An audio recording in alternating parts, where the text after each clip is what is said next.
Supreme court ने वक्फ तरमीमी कानून की समाअत 15 मई तक मुलतवी कर दी है और आइंदा समाअत नए चीफ जस्टिस वी.आर. गोई की सरबराही वाली बेंच के सामने होगी। आज इस मामले के बारे में अदालत की तरफ से फैसला आने की उम्मीद थी, क्योंकि इस कानून के कुछ शाखों पर अदालत उज़्मा ने हुकूमत हिंद की वजाहत तलब की थी, जिनमें से वक्फ बोर्ड में गैर मुस्लिम अरकान की तकर्री के बारे में चीफ जस्टिस संजीव खन्ना ने वजाहत तलब की थी। इसके अलावा वक्फ बाई यूज़ के बारे में कुछ अंदेशे जाहिर किए गए थे। आज जब ये मामला चीफ जस्टिस के सामने पेश किया गया तो जस्टिस संजीव खन्ना ने कहा कि नए चीफ जस्टिस इसकी समाअत करेंगे। कुछ मामलों पर मजीद वजाहत की ज़रूरत है और कोई भी अबूरी हुक्म इस मरहले में देना नहीं चाहता, क्योंकि ये मसला बहुत हसास है। इसकी समाअत जल्द अज जल्द होनी चाहिए, इसलिए कि इसकी अगली समाअत के लिए 15 मई की तारीख तय की जाती है। वाज़ेह है कि 16 अप्रैल को 3 रुकनी बेंच ने वक्फ तरमीमी कानून पर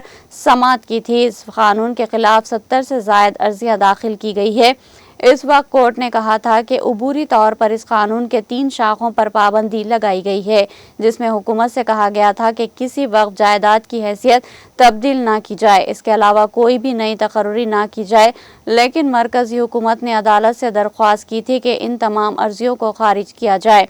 वक्फ तरमीमी कानून मामले पर समाअत जस्टिस बी.आर. गोई के हवाले करने का ऐलान किया गया। दरअसल बी.आर. गोई मुल्क के आइंदा चीफ जस्टिस होंगे, इसलिए अर्जी पर समाअत अब इनकी क़यादत वाली बेंच ही करेगी। मौजूदा चीफ जस्टिस संजीव खन्ना 13 मई को सबकदोश हो रहे हैं।